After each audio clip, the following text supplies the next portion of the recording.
Ni hawiri ATEGI mamenyithitie utongoria wa kuramata iria ria Naivasha riu makiuga mihango ya ATEGI ni mithararu makiria na he fatari tharuo.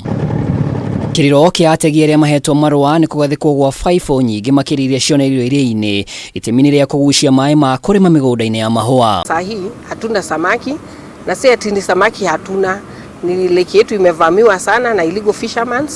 Kumekuwa na shida pia ya kuwa eti aturistokiwi, na kitu kingine yenye inatusumbua, wavuvi ambao ni haramu wamekuwa zaidi ya wavuvi ambao wanatambuliwa ni wavuvi haramu kuliko legal fishermen. Kurigana na muikarigete wa kurira iria ria Naivasha Grace Nyambura, okuderu wa thamaki ni ucungiririe gutharara gwa thogora ino riu makihoya ruhonge rwa kuramata utonga wa Njui Water Resource Authority ruingirire. Wakati tunasema mambo ya restocking, tunaona county imefanya budget imetoa mambo ya restocking, tunaona ya kwamba ni kama kuweka tukitoa, sababu wanaweka wafanya restocking na pesa ya county, and then now investors wanavuruta ile fingerlings. Kwa hivyo serikali na kupitia WRA ni vizuri wajue ya kwamba kuna illegal obstruction ambayo inafanywa ya maji, na katika ile illegal obstruction bado fingerlings zinapitwa nazo. Anyitite mihango-ini ya wonjoria iria-ini riri marauga utongoria ni ugondereire amona ATEGI mathiite na mbere gutharikirwo ni nyamu ta nguo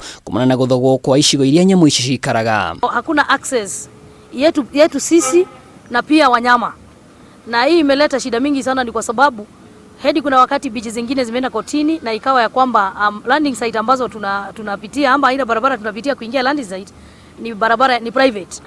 Kwa hivyo imekuwa ya kwamba hakuna access, hakuna ile gazettement ya beaches ile inaweza sema ya kwamba hii beaches zetu tunaweza fanya structures permanent, ama serikali inaweza tupa ufadhili wa structure yoyote, kwa sababu hizo lands ambazo tumekaria riparian zimekuwa owned by private investors. Iguru wa uguo, ripoti cia kwagagio ni maafitha county no ciumiritie ATEGI makiuga mararihio license kiheri thengia yao kuderu wa thamaki ona gwati uria makurire maitho gwata utongoria moru. Tunakaza license ya national na waliwachia county government traders na movement permit na tourism na sport fishing. Hiyo ndio kazi waliwachia county government. Kwa nini je, sisi kama wavuvi kama PMU tumefanya kazi gani? Makosa gani tumefanya ambapo sisi tukate license mara pili? Sisi kama wavuvi tuwezi kubali kukata license mara pili. Girifotera Kameme TV ritoria kwa ni Mwaura wa Ndungu.